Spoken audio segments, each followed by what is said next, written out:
So welcome, Mary. Thank you for being here. Thank you. I want to start with the story about what brought you to the work that you're doing today, the type of work you're doing today, and what you're working on. So let's start there. Yeah, I think I was like, where should I start? And then it brought me all the way back to my mom. And my mom was a 5 PhD holder, westernized doctor that told me about my birth very often, actually, and regularly told me how uncomfortable she felt in the medical environment being a doctor. I remember her saying that she had to be induced, and then she was talking about all sorts of interventions. But at the end, she was like, you know, the feeling of me pushing you out was the greatest moment of my life. And there's rarely, I rarely heard her say anything else like being the greatest moment of her life. So that kind of started to, this story was regularly on the table, but I had absolutely no intention to become a midwife. I absolutely had no intention to work in the field of birth. I wanted to become a Hollywood actress. That was my goal. I was like 8 years old. I was like, I'm going to be a Hollywood actress. That's it. And so I did everything around that. I was in dance school, in acting school. I was on stage a lot. I used to talk to everybody, be in the center of attention all the time, and was really focused on that one goal, which massively failed. In the sense, because I was so obsessed with things that my soul wasn't really aligned with. So my ego was fully set on, but then the environment I was in film, TV, was so uncomfortable and actually, slightly toxic that I'm so glad it didn't work out the way I wanted it to work out. Okay. So that's when 2016, everything kind of like fell down. Everything changed. Everything changed. Like I hit massive walls. In all areas, I experienced a Me Too event with a director, which like catapulted me far out of the business. I was like, I'm gone. I'm out of here. Were you in LA at the time? Or? No, that was in Berlin. Okay. Yeah. And so it's really funny because it catapulted me so far out that I said, you know what? I'm going to go on a solo trip to Siberia. Just like That's that. far out. Yeah. That's where I felt safest after what just happened. But also I think it's because I was so ready to become who I was meant to be that I was like, I'm going to take a trip. I'm going to take the Trans-Siberian Express alone. I don't speak a word of Russian. I'm a woman, but I'm going to go. And so this was the beginning of why I'm here now. Basically, everything in that trip revolved around motherhood and birth. I was surrounded by moms and children in the Trans-Siberian. I took the 3rd class just to experience it. So I was 7 days with like chicken and and dried fish and moms and their babies screaming and military boys watching all sorts of videos that I'm not going to mention here. So it was wild. That's quite a sensory overload. Yeah, exactly. Thinking about the dried fish. Yeah. Yeah, it was all about the dried fish. Which I experience a lot in the grocery stores here in Portugal. Yeah, so I know this exactly.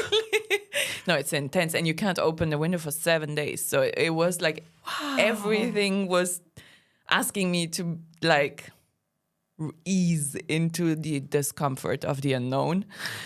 And then finally we arrived, and I didn't know any of this because there is nothing promoting it. And I arrive on the day where all shamans of Siberia, China, Mongolia, 100 shamans gather on this little island where I landed to celebrate the mother. No, it was just like, I stood there and I was like, okay, now I know why I'm here.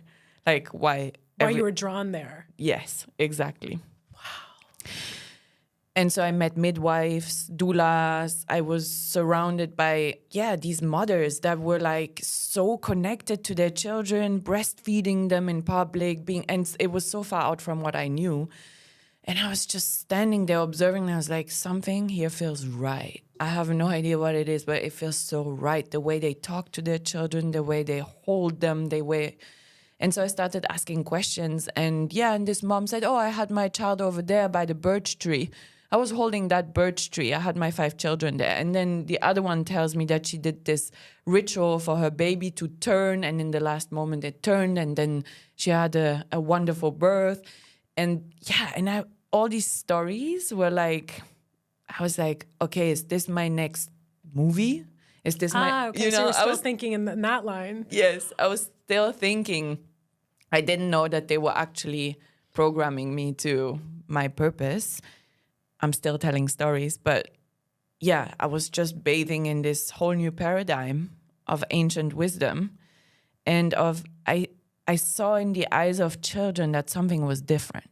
They felt so grounded, so relaxed. I rarely heard them scream. And I was used to think that children always scream or are in discomfort and I just saw how relaxed the mothers were and how much that affected the whole environment, basically. Wow. What an observation. Yes. So that was the seed planted. And I was so in awe. Like, I remember my heart being so wide open, being like, if I ever become a mother, which at that point I could not imagine, I want to be like that. I want to be relaxed like that. I want to be confident like that. I want to give birth like that. I want to hold a tree giving birth. That sounds epic, But you never even envisioned being a mother at that point. No, I was so scared of not being a good mother, and I hear that a lot, actually. That I was like, no, that's not for me. I'm just an artist. And there was still this narrative I have to choose whether I'm going to be successful or a mother, which is also what I'm strongly deconstructing at this very moment in my life. I could not imagine anything like that. But I came back transformed, basically. And so I knew I had to do a strong inner healing journey in order to prepare myself for that moment. And life kept on throwing midwives at me. Interesting. I would attract them from all places and hear different methods and different belief systems. And slowly after Siberia, which was so strong and so visceral, I could kind of understand what came from an unhealthy place of practice, in my opinion. Interesting. Okay. So you were you kind of had like a new level of being able to see something that you weren't before. Mm-hmm. Exactly. Yes.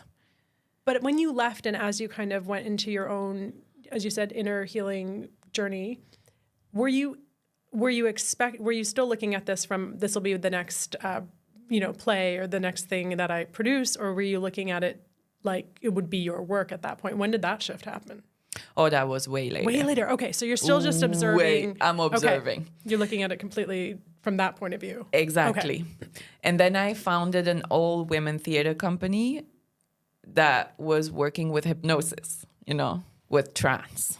And we would go in trance and download the stories that I would call it like the great mystery or the universe wanted to tell us in that moment on stage. And they were always stories of mothers, always. And always stories about sexuality and how women can finally liberate that energy in themselves, and how the moon cycles, how a menstruation informs the way we are in this world. So it was bringing me closer, but I wasn't paying too much attention at that point. Until 5 of us 9, we were 9 women, like on stage, 13 in total, got pregnant the same year. Wow. Yeah. So I feel like we did this trance work, and it kind of opened their receptivity for their spirit babies, or I don't know, I call them spirit babies, but they were all pregnant that same year, and they all had C-sections. And I was like, these are healthy dancers, circus artists, performers that all wanted a natural birth. And I just saw what happened. You know, they all kind of told me similar stories. And I was like, what is this? Like, and then reporting that they had a lot of difficulty bonding with their child, that basically for a year almost, one of them couldn't recognize her child, like as her child. And I was like, this is like the absolute opposite spectrum of what I experienced in Siberia. Like it couldn't have You had the contrast to really see. Massive contrast. I was like, wow. My heart, with every story I would hear, would ache. Like, it would just hurt viscerally. Yeah. What was the commonality that they all had that you said that was similar in their stories? Well, stories that during labor, suddenly, apparently something was wrong. But actually it was time pressure. Okay. It wasn't fast enough, or labor wouldn't progress, or the heart rate of the baby would go down. But these are stories for me.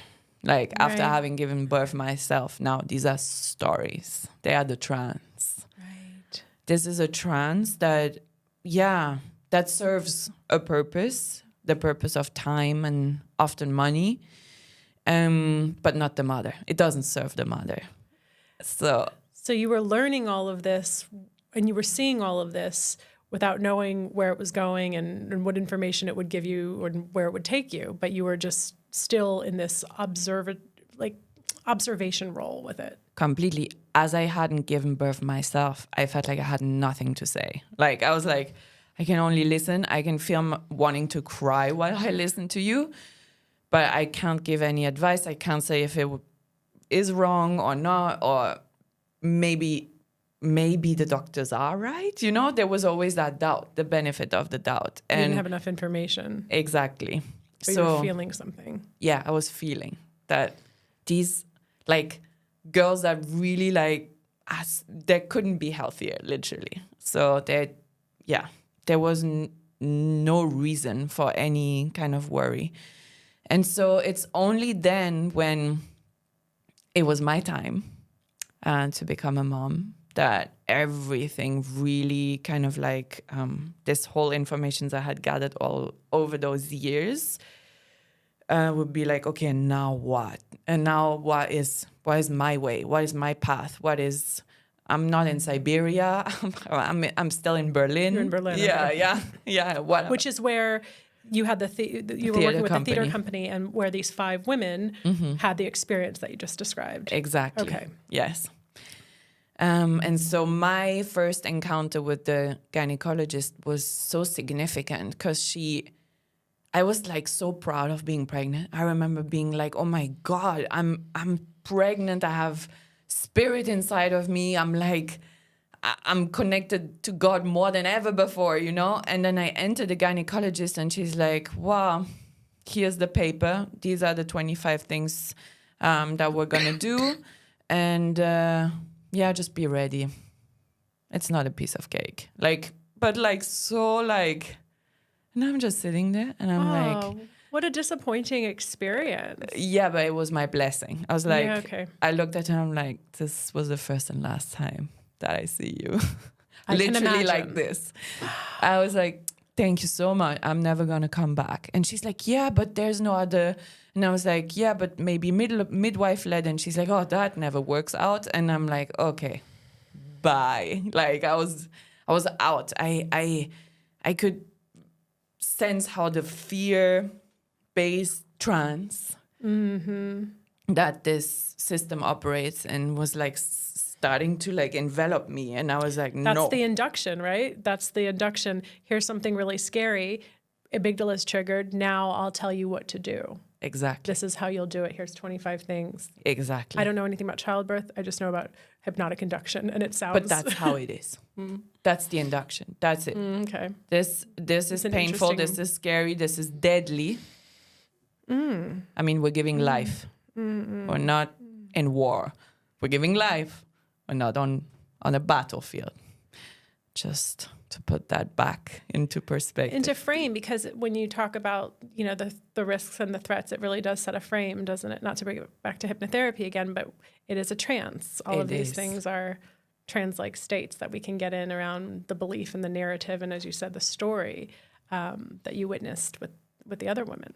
Exactly. And because I know a little bit about hypnosis, and I think it's the most epic work ever, what I always remember my teacher would say was like, words are commands to the subconscious. Whatever word you say, it's a command. And you as the receiver can decide if you accept it or not. And I was strong enough to tell her, these are your commands. I give them back to you. I'm not interested. Yeah. And I really think that one of the ways that hypnosis should be used in NLP and all the understandings that come with it for the light is to teach people how it works, so that you know when someone's putting a trance on you knowingly or unknowingly. I think that everyone should be educated in hypnosis, because it's happening so much in, situations like you described, either directly or inadvertently. And you had that power to say, no, you're not going to put those commands or those spells or that state onto me. I reject it. Not many people understand that and understand what's happening to them. So you were in a really incredible position to be able to do that. Yeah. I feel like the warrior lioness mom was on point. Like, she was like, no, you're not gonna come into my territory. Like, that's my territory kind of vibes. And then I came home and started doubting, did I do the right thing? And then the trance was still kind of like, which a lot of moms tell me afterwards, because then I was like, and now what do I do? Because I know nothing about being pregnant. Like, I know nothing. I'm a woman. I know nothing about what it means to give birth. How is that possible? Like, in that sense. Yeah. I had learned a little bit in Siberia, I had witnessed, but the knowledge, the power of knowledge wasn't in my hands yet. So you knew not this, but now what? Yeah, exactly. So where did you go from there? Like, where did that take you? So I was really blessed because I have a very good friend, and she just finished her doula training with the Free Birth Society that I mentioned the last time we saw each other. Yeah, just for anyone listening who doesn't know what that is. I didn't know when you told me. Could you just mention what that is and where the Free Birth Society came from? So the Free Birth Society is based in the US, and it's a group of, holistic birth attendant, birth keeper that teach moms to be everything about birth and everything about being in their true power, deciding to give birth at home or wherever they decide to give birth at, doing it in full agency, basically. So you know. Okay. Yeah. And obviously promoting free birth, which means at home with your partner or alone, like coming back to trusting yourself over anyone else. So that is super strong. So I called my friend, she came over and she's like, you really literally just need yourself and your baby to do this. That's all you need. And she kept on repeating. And I was like, I like that trance. Yeah. I like that trance. I like that sound. And she kept repeating it. She's like, you have everything you need to give birth. Like the divine made you perfectly. Why would you be able to grow something to this size and not be able to bring it out? It doesn't make any sense. Like.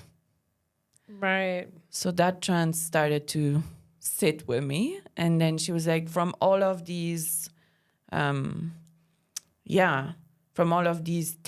that the gynecologist suggested to do, you sit with them and you decide which ones resonate with you, and then you decide what you'll do.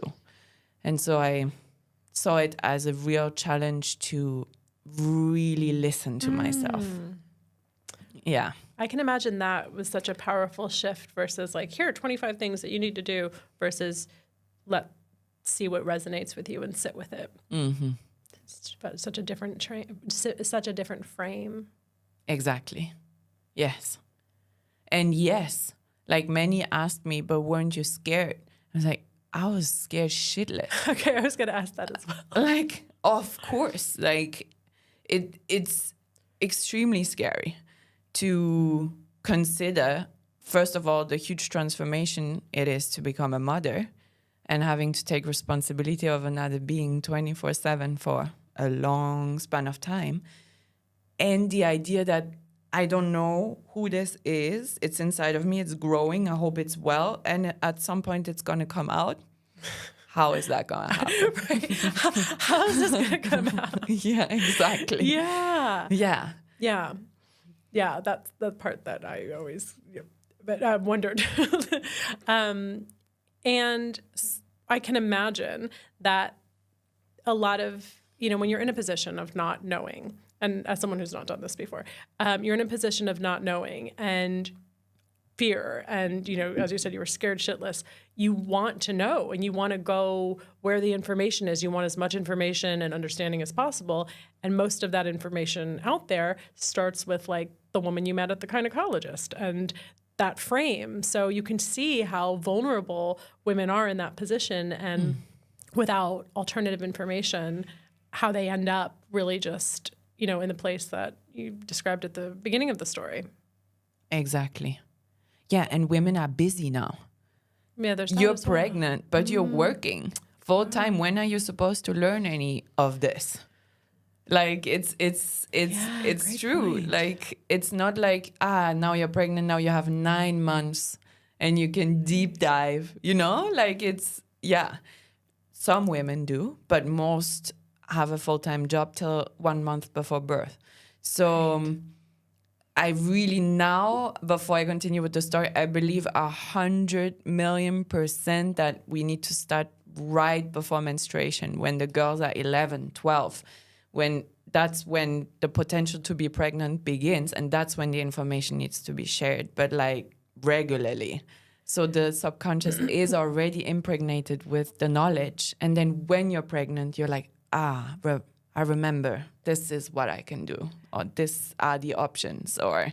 Yeah, and I think that even makes sense in terms of like how you approach sexual activity, right? Because, the sex education that I got in school, because my parents were like not talking about it. It was like, try not to get pregnant. That would be the worst thing. And don't get an STD. And it was very fear-based as well. And that's all you got, right? So you didn't, you didn't really understand, what was happening to your body, what, sexuality was going to be, what it was going to lead to, what it was all for. You had some science and some shame, and that was kind of it. Exactly. Same for us. So that's where we need to revolutionize, evolutionize. Yes.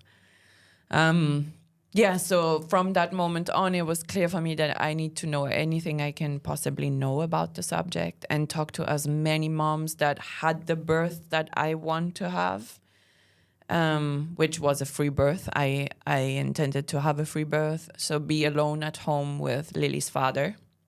And we did it, but that's later on. I just deep dove. I met the incredible Michel Audin. I don't know if you've heard of him. He's a gynecologist in his 80s, and he was such a servant of the mother in the 50s in France in the hospital. He said, leave her alone, turn off the lights, put on candles, let her do this. She knows how to do this, Wow. So he was like super passionate about helping women. And I organized a webinar with him where he was sharing the incredible power that he witnessed in women and how this is actually the key to a peaceful humanity, because a mother that just gave birth in her power is so proud, and she holds the belief that she can do it.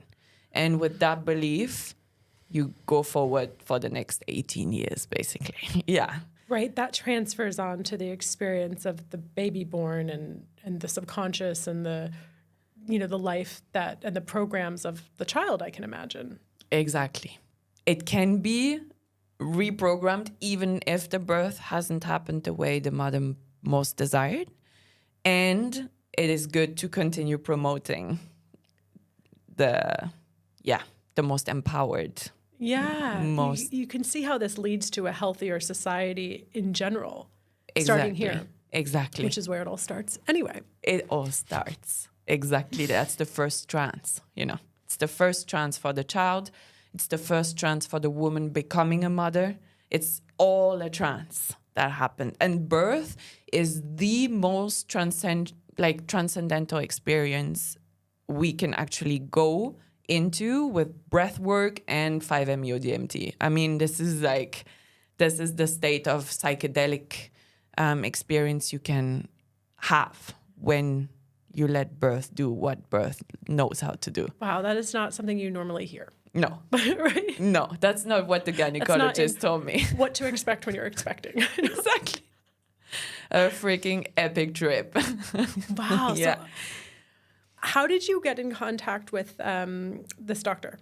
A friend of mine, because by that moment, I knew so many midwives and so many doulas over the past 5 years. I had met so many people that I reached out and I was like, who should I talk to?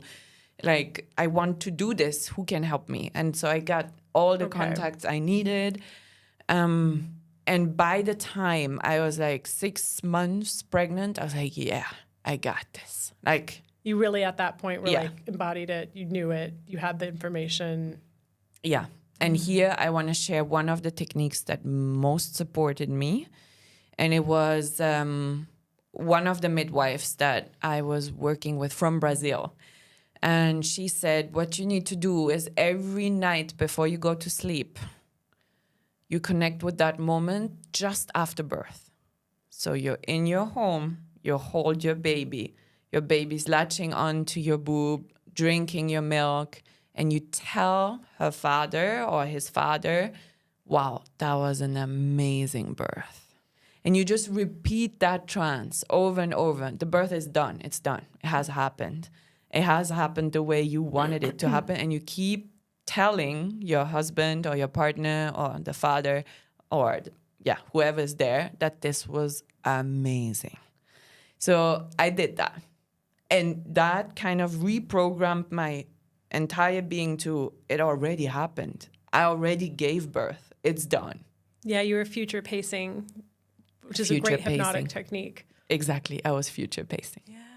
Yeah. And that is super helpful because that part of me that was worried would always come back to, but it was amazing. And the language you're using and the trance that you're inducing and the frame you're setting, what an incredible tool. Incredible. So simple, too. So simple. Anyone can do it. Yeah. 5 minutes before going to sleep. So you take it into your slumber. So your subconscious really absorbs it, which also made me dream of birth. I had this very incredible dream. My birth did not happen like this. I hope one of my births will happen like this. But basically, I was in this kind of like ancient time castle, in a space surrounded by all my sisters, my best friends, wearing white and flowers, and I was in the center, and there was this really trance-like hypnotic music going on, and they were all dancing around me while I was laboring, like sending me the energy of the dance, basically and being witnessed by my sisters and held in that space like this was the most incredible dream. After that dream, I was like, sure, it would be well. Like, you knew. I knew. It was like a message. It was a message. I didn't have my sisters there, but I had them there in kind of like in that energetic space. Right. Yeah, exactly. Right. Yeah. Yeah. Like a message from, like, your sisters weren't there, but maybe non-physical sisters were there. Exactly. Most likely. And my sisters actually all lit a candle while I was giving birth and were praying for me. So that happened on the wider field. Oh, wow. Yeah, they weren't in the room, but they were there. How many sisters do you have? Not my physical sisters, my friends, my friends and sisters. Yes, sisterhood, I have a brother who also lit a candle. Awesome. But he wasn't wearing the white dress. He wasn't in my dream witnessing me giving birth. Yeah, that wouldn't have been as ethereal. Yeah, exactly. Yeah. So that was all. I think these tools were like gold. I was given one pot of gold after the other, and I was using it basically. And then magic happened. Like, because I still had no idea where to give birth. I was in Berlin. I traveled every country of Europe, traveled to Greece, to Spain, to Portugal. I was in France, I was in Switzerland, asking how the midwifery works, how the hospital works, how it all works. And so checking out the midwives, checking out the Trance, they're all operating in, and nothing felt right. I was like, okay, now I'm 7 months pregnant and I don't know where I'm going to give birth. And I could not imagine giving birth in that apartment we were in Berlin with all those neighbors. And I needed a space where my voice could be like liberated. And so that day I was really anxious. I was like, okay, please, like, universe, send me a sign. Like, I have to know today. Like, this is my last kind of moment to know. And a few hours later, I go on Instagram, and my favorite influencer at that moment says, I'm going to free birth my 5th baby in Costa Rica. And I was like, that sounds great. There's your sign. That is my sign. It was completely nuts. I went home and told Lily's dad, I'm going to free birth in Costa Rica. Do you want to come with me? He was like, are you nuts? Like, I have 2 businesses here. Like, Europe is fine, anywhere in Europe, but we can't just leave. And I was like, okay, then I have to go alone. Like, I knew this was my sign. And I was like, okay, shit, do I go there alone? And then he took a few days to meditate. He came back, he's like, okay, let's do it. And I was like, yeah. And then everything just magically aligned. We sold the car in a minute, like everything just. And how long were you going to Costa Rica for in your mind? Because you were undetermined. Okay. Like, we had to get light, basically. And how, I don't know the no-fly zone. You're in you can't fly after a certain amount of months. Yeah, so that story is fun too, because I was at the airport and they just had a mom giving birth in the airplane 2 weeks ago on that airline. Wow. And they saw my belly and they were like, no, you can't go in. And I was like, I am in that airplane. There is literally no other chance. You have to let me in. And so I made them call the midwives that had seen me. I made them call anybody.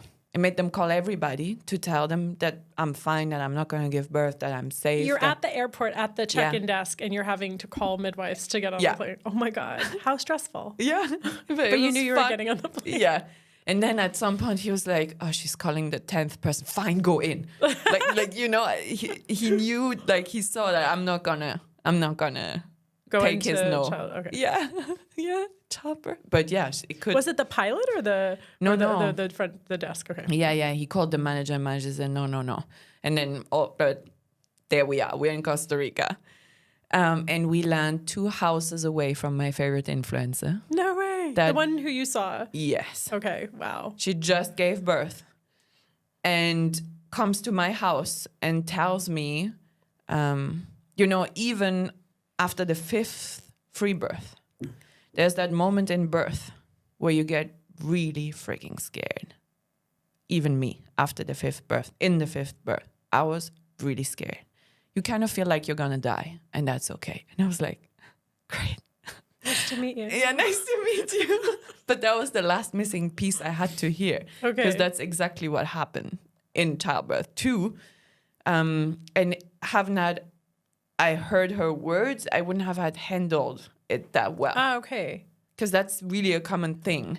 it's when adrenaline kicks in. It's right before the baby comes. There's this moment of deep fear of like, shit, I want to give up. This feels like dying. I'm not going to make it. But that's the moment where the baby's actually about to come. Any moment. It's just like when we're about to receive a blessing and we want to give up right before. Mm-hmm. Yeah. I see. It's that moment. So it was very good that she came in to tell me this. Yes. How perfect. Mm-hmm. So I got all the information I needed, always at the right time, in the right space. And then I find out that there's a midwife 5 minutes away that works in the quantum field. So with trance. And she's the one that taught me everything about the psychedelic state of birth. Just like a week before giving birth, she told me there's this moment where in the hospital, they kind of rush you. It's the moment of pause. It's when everything kind of stops. You've labored and you've gone through this huge journey. You feel like you're tired. You can't do it anymore. And then it pauses. And that's when you can enter the DMT state. And actually have the greatest visions and astral travel and download the codes of your child and be on DMT. Had you ever heard that before? Never. I'd never heard that before. I had never heard that before. She was my angel. She looked at me and she's like, I've done over 500 births and women go into that state. Yeah, me neither. I had no idea. And I was so grateful to hear that. And then she's like, use that moment to download all you can on informations about your child, about who is incarnating, so that you can become the greatest mother in service of that specific child. Because every child needs another mother. Very interesting. Lily needs me to be a specific mother, and my next children will need a little slightly different version of the mother that I'm here to be. Yes. Yeah. You never, I didn't think of it that way, but that makes so much sense. Mm-hmm. Yeah. So birth actually prepares the next 18 years. That's why it's so important to respect it. It's so important to honor it, to bless it, to worship the mother while she's giving birth. I think even that piece of information right there is not known. It's not commonly known that the birth informs the rest of your life. It informs, it informs everything, because the child receives the mother's connection to the universe in that moment, and therefore she will be that anchor for the child. She will be the memory. So with every feed, with every gaze, with every hug, the child is reminded to the greater. Because you come in without the memory.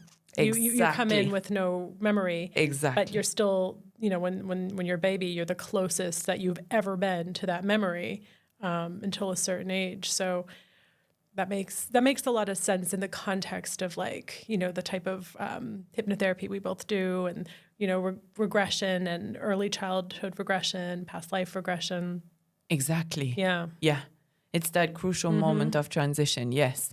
And if the mother is given the chance and held in her power in that moment, she can always be that pillar for her baby. Of that's God. That's where I come from. Okay. And imagine growing up having that before starting there. I can see how that would be incredibly impactful and change a trajectory of a child's life. Yes. And of the mother too, because she actually on every cell of her body understands that she is that pillar for her child. And so, yes, there will be traumas that come up. Yes, it's extremely stressful to be a parent sometimes. And it's that responsibility to always come back to that space of being the pillar, of this is who I'm here to be for that person. This is how I understood it through all the teachings that I was receiving in that time. And always remembering the mothers in Siberia who were embodying that pillar, but I when I talk about it, I feel it in my bones.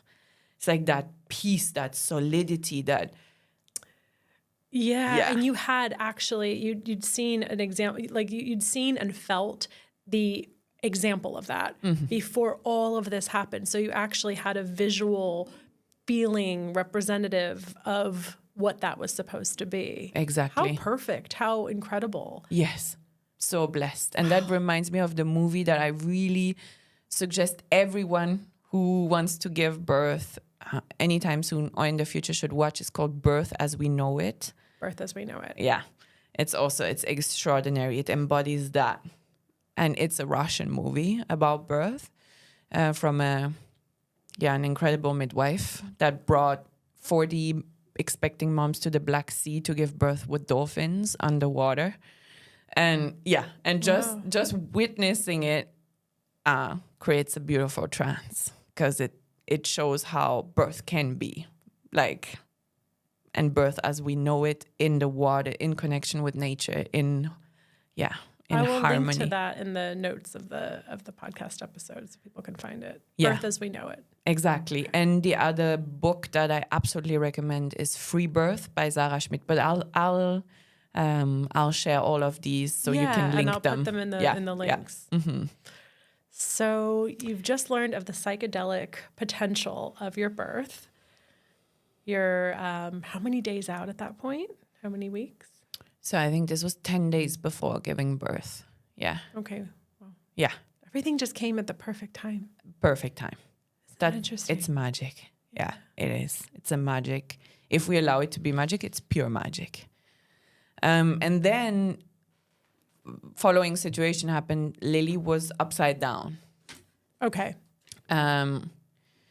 So she had her feet down. She wasn't in the right position for birth yet, or she had turned again.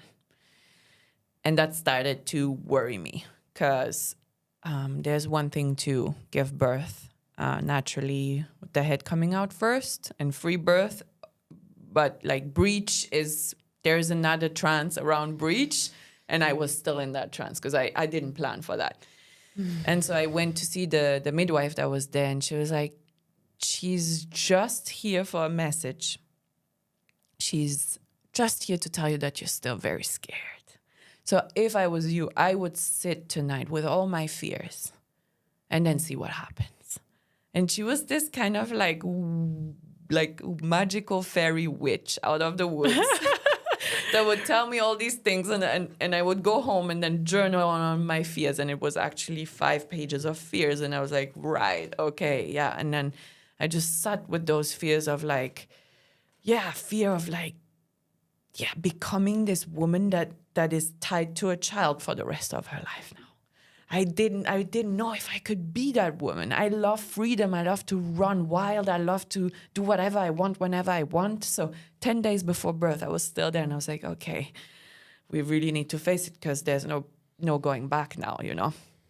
There's no going back. No. So I sat there, and the day after she had turned.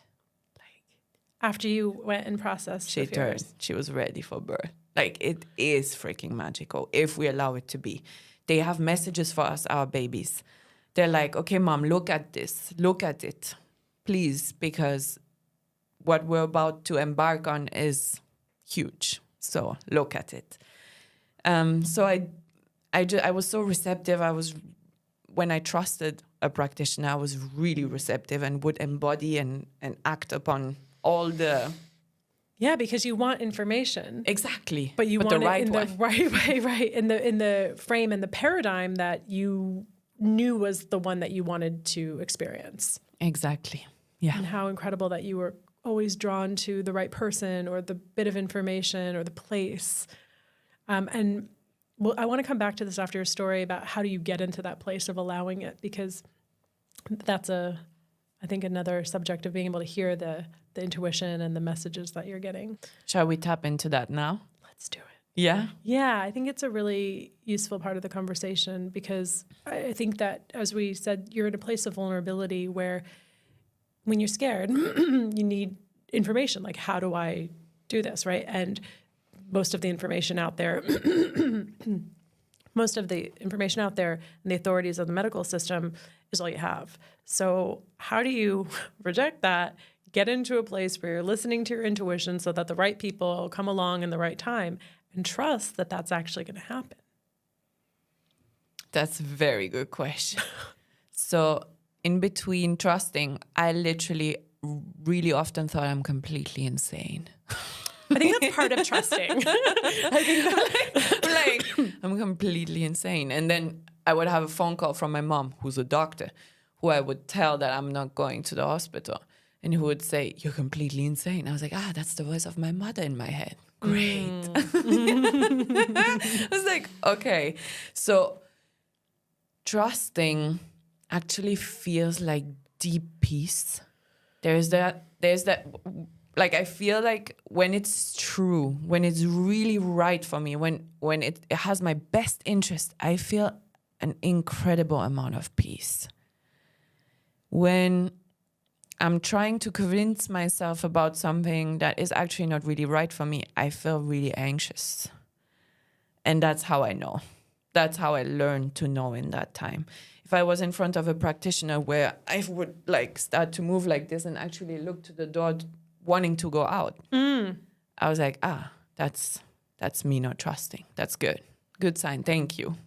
If I was like, this, tell me more, give me more, I want to know more, then I knew, okay, that is good for me. Just like any decision, when I took a decision to free birth and I would sit with it, it would just feel like the calmest, most peaceful, most like a little river, like passing by. If I imagined having to go to the hospital, I would feel a discomfort and dis-ease in every cell of my body. Even as you say it. Yeah. So I knew because the body is so intelligent, and with a baby growing inside even more. You're even more tuned in. Yeah, even more tuned in because I've heard that. your neocortex is shutting down, basically. Yeah. Right. Yeah, that's what happens. Right. So you're even more tuned into that internal knowing and connection to the real intelligence, which is typically outside of our thinking, because you're also describing creating awareness. So when you said, am I totally insane? You kind of said you oscillated between the trust and the feeling totally insane. Totally. You were able to identify that as an external voice and not your own. Yes. Versus when you sat with what you knew, it felt comfortable and peaceful. Exactly. Or you were able to observe like the actions that your body was already taking for you. So you created that space to get the awareness of what you were actually already knowing. Yes, that's it. And just like in hypnosis, when you get these affirmations in that actually are for your good, everything is just feels so good. Yeah, it settles you. Exactly, settles deep down. So I learned how to trust that during that time. Gotcha. And I always had my allies and my enemies, if you see it in a kind of like hero's journey or heroine's journey in a movie. I had those who wanted to get me out of my path. And even a good friend who I was like, she's going to be so proud of me. She was like, are you crazy? You're going to kill your child. And I was like, I can't talk to you for the rest of these 9 months. Bye. You know? Yeah. Like I had to cut like radically. And always tend to the voices that say, of course, no worries. Like, you know? And then there's this mother, Sarah Schmid, that wrote this book, Free Birth, who has birthed 9 of her children alone in her garden. And I had a phone call with her. And she was like, of course. You were built for doing this, with her German accent, you know? And I was like, yeah. That's it. These are the real voices I'm going to listen to. So yeah, but still, obviously I had my fears. Of course. It would be completely a huge lie to say that this journey was just it was the most incredible odyssey I went through. Right. Like, yeah. And so I guess we're at the moment of birth. And that birth was really extraordinary in many, many, many ways. because in a medical sense, it would have been an emergency C-section at the hospital. As Lily had meconium, she had, like, meconium is when the child poops in the womb. Oh. And medical practitioners are often very worried that the child inhales it. Oh. So this was present at my birth, but we were at home. And so even the midwife that I then called to come was worried. Even she. That had to be very unsettling. Exactly. It was extremely unsettling. Okay. And still, which is so extraordinary, I had that image of holding my baby and telling her that it was amazing. So this versus the 3D reality was constantly in the field of like, shit, should I go to the hospital? To, oh, no, but she's fine. To, oh, no, maybe we should go to the hospital. She's fine. And these two voices for hours. It was incredible. And then the midwife said, okay, you know what? The spirit of your child just talked to me. So she was really tuned in. She told me she's fine. But I have to leave the room because my fear is interfering with your process. Oh, wow. So I'm going to leave now. I'm at the restaurant next door and you call me. Who was with you at that point? Just her dad then. Okay. So were you worried that she was leaving? No, I was happy she was leaving. Very happy. You were feeling the fear too. Oh my God. I was like. Yeah. Okay. Yeah. And it had been 17 hours by then, you know, of the biggest work of my life, you know. And so I had that last moment under the hot shower after really 17 hours of, like, maybe 7 hours of flow and then 10 hours of struggle. I was under the hot shower and I was remembering the story of Mother Mary giving birth to Jesus from the Bible, from school, and I was just like, I'm going to talk to her right now. And I'm going to tell her, how did you do it with a donkey in a stall alone with Joseph? Can you help me, please? Like, I'm done. I want to stay pregnant for the rest of my life. I'm done. I can't do this anymore. And in that moment, literally everything shifted. Like that prayer, I don't know why I did it only 17 hours later and not 2 hours after the beginning of birth. But I laid down in my bed. I had this window out to the jungle. Blue, like morpho butterflies were landing on the window. I had the toucans flying in the garden. I heard the monkeys from afar, and suddenly everything turned golden, and I had the most orgasmic birth. Orgasmic. I had an hour of multiple orgasm for that child to come out. The moment I surrendered, I let go. I was like, I'm done. I don't want to do this anymore. I don't care. Like, I don't care if I die. I don't care if my child dies. I don't care. You were in that much pain. Yeah. And the surrender was pure bliss. It was absolute blessing. It was like golden spinning vortex around me. I was just holding like Lily's dad's hand and I was like, maybe I'll die. And he's like, you'll be fine. I was like, yeah, but even if I die, I don't care. I was like, and it was the DMT. And then I was like, that's what she meant. I'm tripping hard. Like, I'm tripping, but like... And you were having an hour-long orgasm. Yes, for that child to come on. Whoa. It was still painful, but it was pleasurable too. So it was everything. I didn't even know that was... Is that a thing? It is a thing, but I never, ever considered it being possible for me. Like... Especially in the state you were in right before. Yeah, no. You're like, there's not a lot of pleasure. No, there's no pleasure, but like, it's the worst pain I've ever felt in my entire life. How do women do this kind of thing? And then, oh my God, this is what birth can be. And that was my golden lesson. It's that letting go moment when you actually trust that all your prayers are answered. All the 9 months of preparation, all that visualization, all the manifestation, it is answered. It's gonna be okay. You need to let go now. Wow. Yeah. And that trance state, like I have had other trance state with psychedelics, but that was probably the most potent I've been in. Like, and it was an experience that you had on your own without psychedelics, without psychedelics. And right before that, you described a surrender of like, I don't even care if my prayers are answered. Like there was just a complete surrender of even that. Yes. And then the release happened. Yes, that's it. Isn't that interesting? Yeah. And I kept, during the whole birth though, I kept hearing my child telling me that she's fine. You were hearing her? Yeah, I was hearing her. I was remembering that meditation we had done just 2 days before where we would always meditate and visualize a golden pyramid of light where we would connect to the spirit of the child and ask her for informations.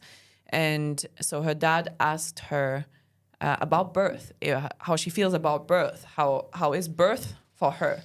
And she's like, oh, in the meditation, she told him, oh, I've done this so many lifetimes. I've come out over 100 times. Don't worry, guys. So when he came out of the meditation, he told me this, and suddenly I was so relaxed. I was like, oh, that sounds so good. She knows what she's doing. I don't need to do anything, you know? Like, right. Yeah. And that's actually a good point because we've lived so many lifetimes that as a baby, we've all done it before. We've done it. So I guess there's that thing, you never think to like trust and listen to the unborn baby because they've done it before. They've done it. They are like, part while of you the haven't job. given birth, the baby has come before. Has come before. Wow. Yes. Yeah, interesting. Yes, very, yes, very yes. fascinating. Yeah. So fascinating. Wow. And afterwards? Yeah, I don't, there's a photo of me holding her like 10 seconds after she was out, like something like this. And when I look at that photo, I've never seen myself this proud. Like the amount of peace and this post-birth bliss of like, fuck, I'm freaking amazing. Like, I did it. Like, this was the most excruciating thing I've ever done. And I did it, you know?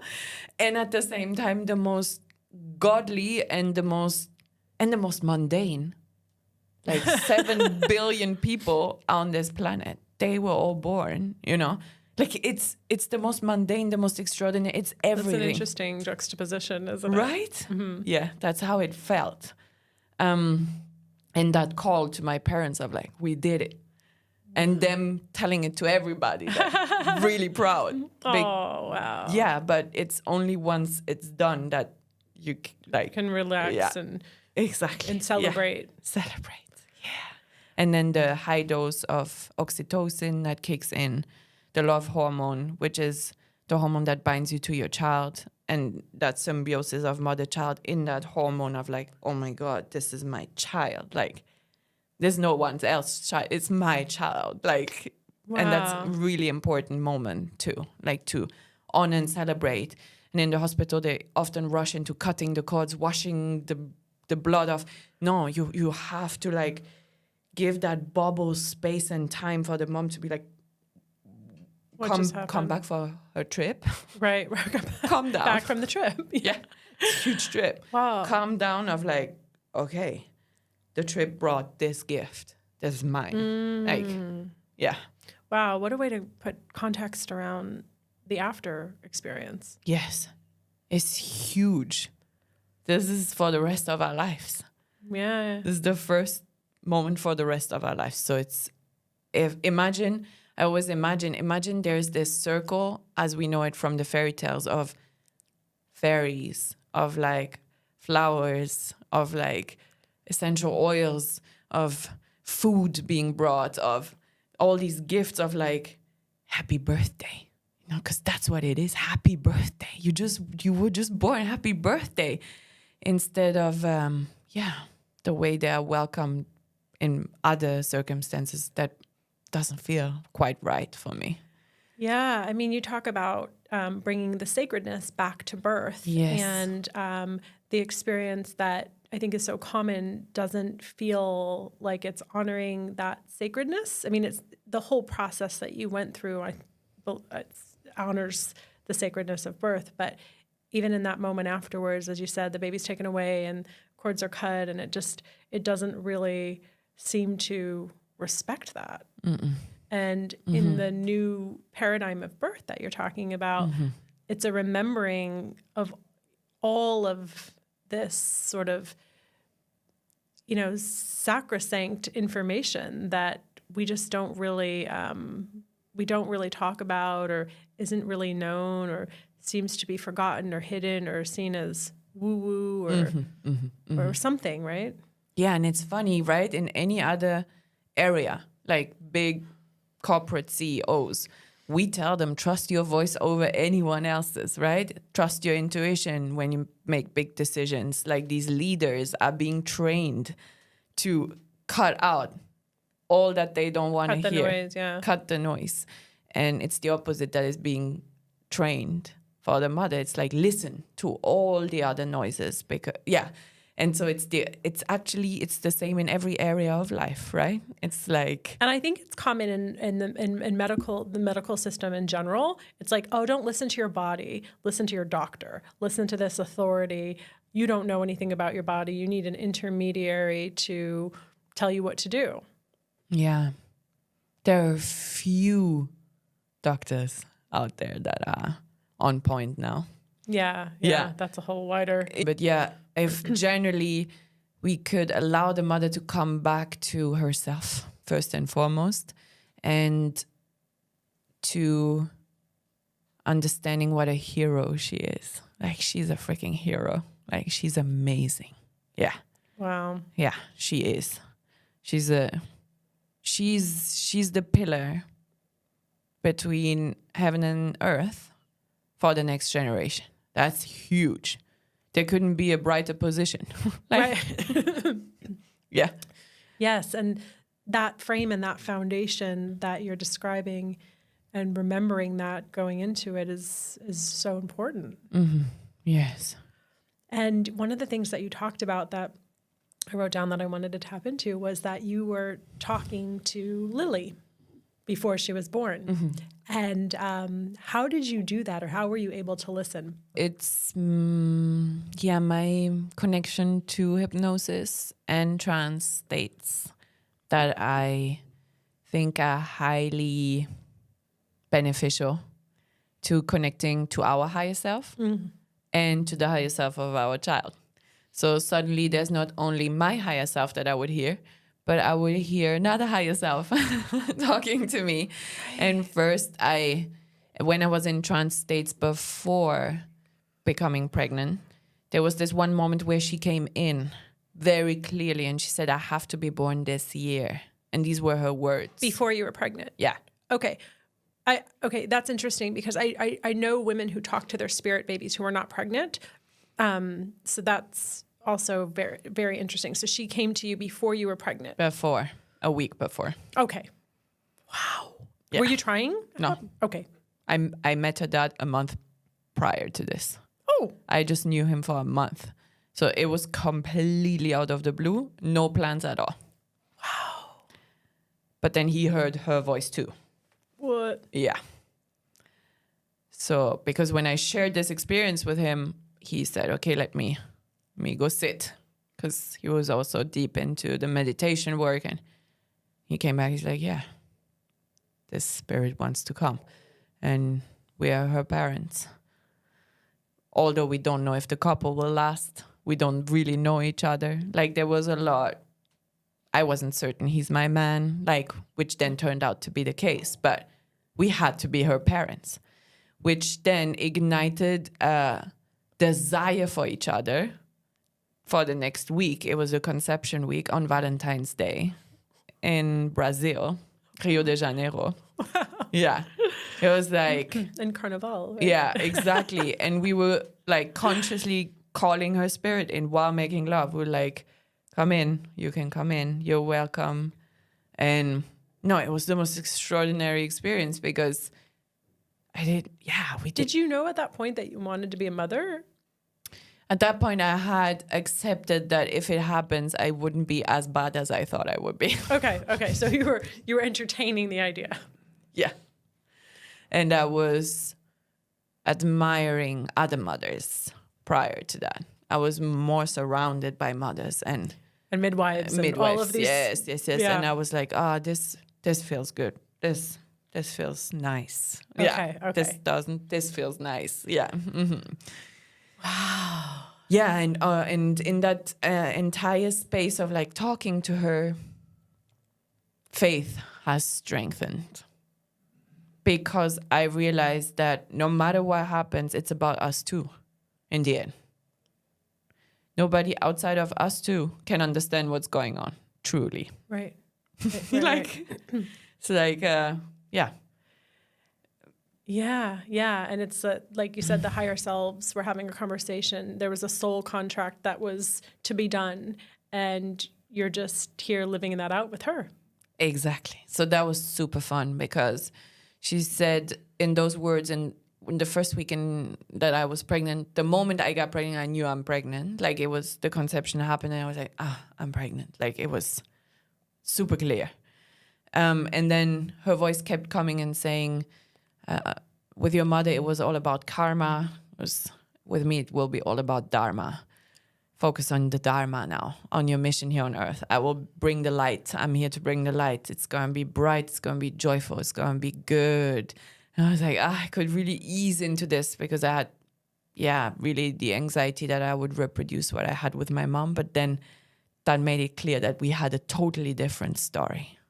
That is a very interesting subject because the karma versus dharma, because I know a lot of people now are aware of generational traumas and how we pass that on. And, there's more and more people who are aware of their own conditioning. And I've heard from clients, friends express that I don't want to pass on generational trauma or things that I've experienced. And to have that sort of knowing that this is going to be dharma and that's a possibility for people to understand that you actually can go to a place where you're here to fulfill your mission and the experience can be about that. What an interesting flip. Yeah, it was. What good news. It's such good news, right? Oh my God. But then I also understood that our generation of mothers, they were under very dark trance.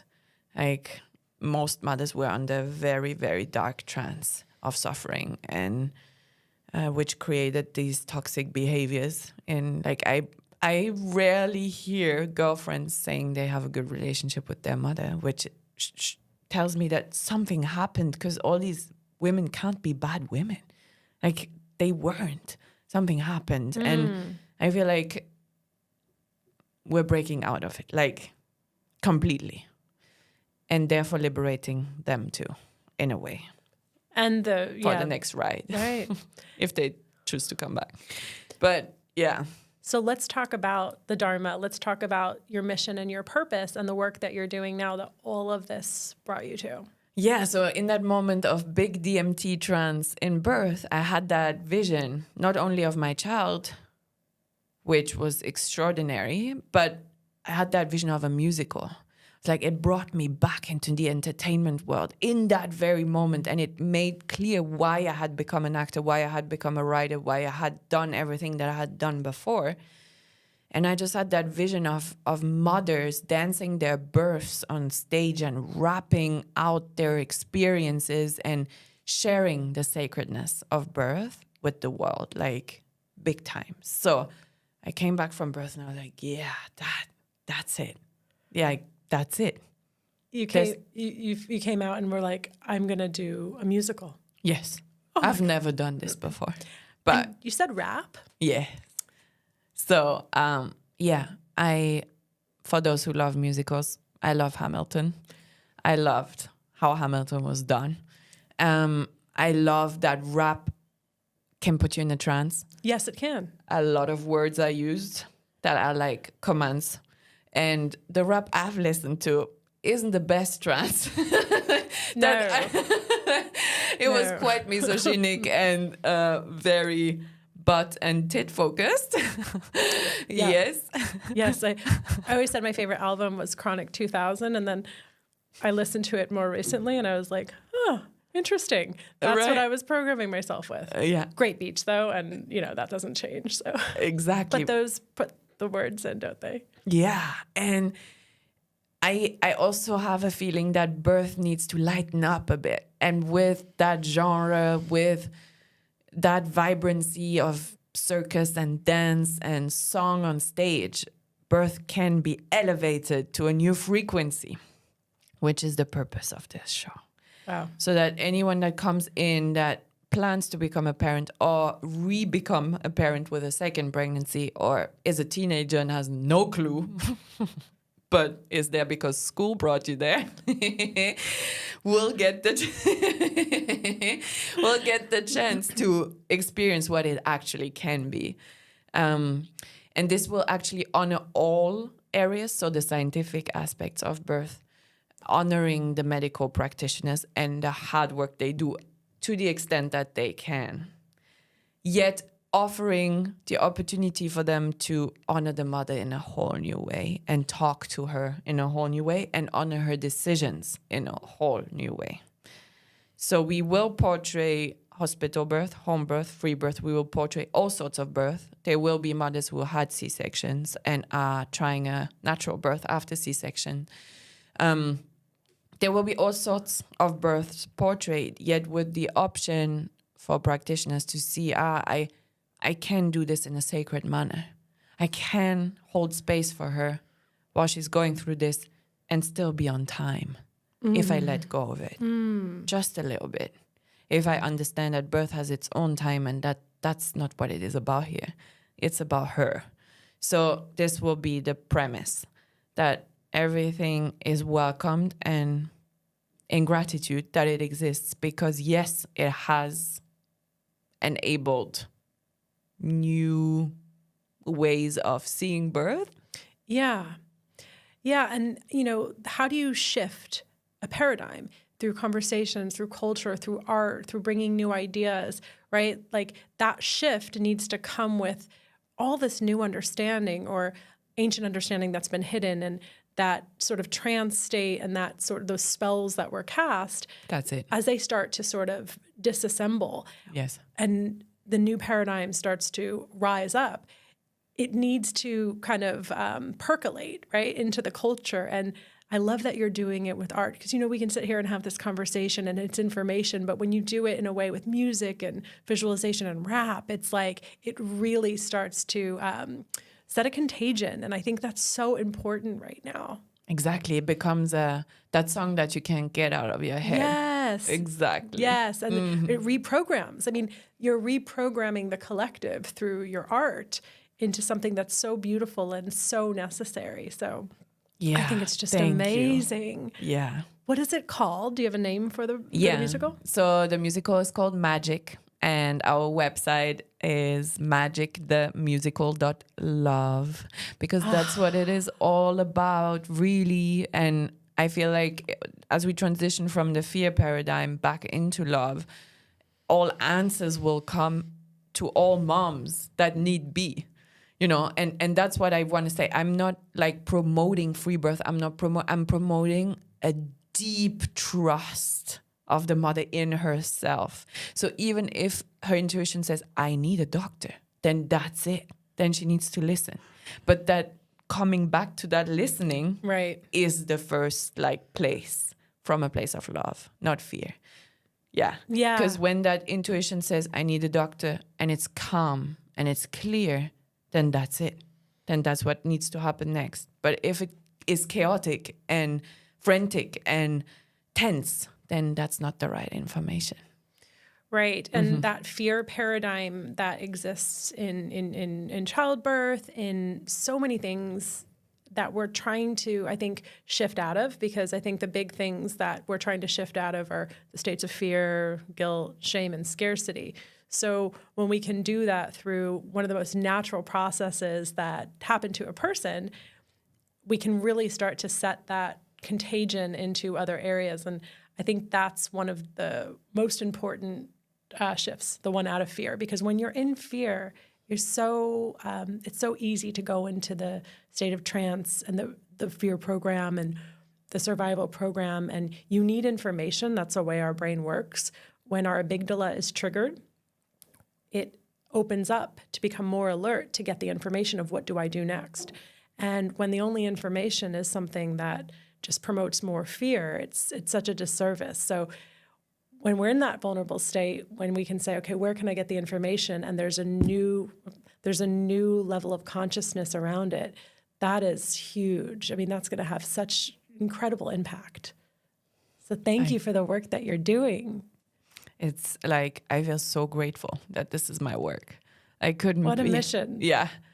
I remember being young and being focused on Hollywood, but somewhere deep down I knew I want to impact for the better, like big times. And so now I bring all that I love together, which is like the best it could possibly be. Yeah. Oh, how incredible. Mm-hmm. And when will the musical come out and where? So the musical we're now in fundraising. Okay. And then we're going to have our first creative retreat in September with all the composers, rappers, and experienced designers. And then 2025, end of the year, we'll be premiering. End of this year? No. 2025. End of 2025. Yeah. Exactly. No, that would be I'll let that would that be out, a race. Yeah. Okay. Yeah. 2025, end of the year. And for anyone who listens to this and feels really called and wants to invest, is it an open fundraise, or is there a way that people can get involved in so all investing? info's on the website. Okay. For investors, for donors, and for those who want to be part of the project, there will be a casting call at some point too. Okay. So in any way you want to contribute or be part of, we're really interested in collaborating with people or brands that promote our values and what we believe in. So reach out to us. Okay, and I'll link the website in the notes as well. Amazing. Mary, this was such a good conversation, and I feel so good too. Story is trance, right? I was just so in your story, and I'm so excited to put it out there to the world. And in closing, is there anything else that you want to share to anyone listening? I guess it's like the message that I have today is that you have the potential and ability, no matter what area of your life, even in childbirth, to create your own trance, a trance that has your energy signature, that vibrates at your frequency, a trance that might mean that you have to say goodbye to some people, situations, and places, but that will attract better than you could ever imagine. Yeah. Thank you. That is absolutely incredible. Thank you so much for this conversation. Thank you. I really enjoyed this today. Rock your hips, walk around, bake a cake, bathe in the lake, kiss your husband. Oxytocin loves orgasms. Ride the waves, they say, not really mentioning that the waves indeed are tremendous tsunamis, earth-shaking, rocking all my ego pieces apart, awakening the most deeply buried voices within me. Dark, bright, golden light, all of the shades twinkle inside. Breathe through it or scream the fucking jaguars away. No time to be scared of the pain, as I'm in it for the gain of a new spirit incarnating. Yeah, you guessed it. I'm giving birth. Pain is power. Pleasure is on the other side. Get me to the other side. I'm bringing forth a baby on my own terms in our jungle home, with my naked body safely moving in ways I did not know were part of my existence. I am protected from eyes prone to interrupting the most perfect orchestration of uterine contractions, hormonal cocktails, and spiritual transmissions. Fuck me, I'm dying. I scream, and so it is. An old version of me is crumbling down the rope I'm pulling like never anyone else has pulled a rope before. Oh, wait. Maybe another birthing mama has. Wait, what? All almost 8 billion people of this planet were born out of their mamas? Fuck mamas, we're the real stars. Who is it to be pretty on a screen and hyped on a red carpet when I gift life and devote my entire being to the next expression of human race?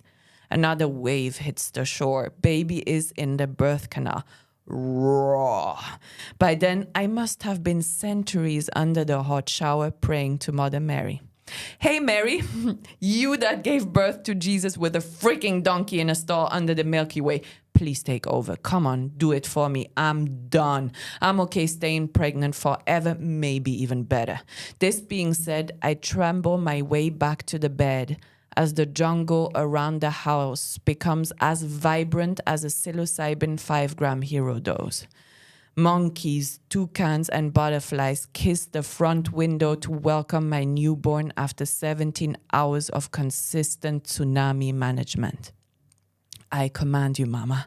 Almost there, Mama. Almost on the other side. Get ready for the ring of fire. Oh, right. A tight pussy was promoted on MTV, but fuckers, that doesn't help at all during giving birth, you see, as I need to become larger than life and stretch my pussy to the moon and beyond, explained the midwife. Fine, I surrender. Finally, the fight has ended. I accept that I'm just a vessel, the messenger, bringing to earth an ascended master. There she is, her father screams, as my daughter is put on my chest to suck on my nipple for the rest of the best that is yet to come.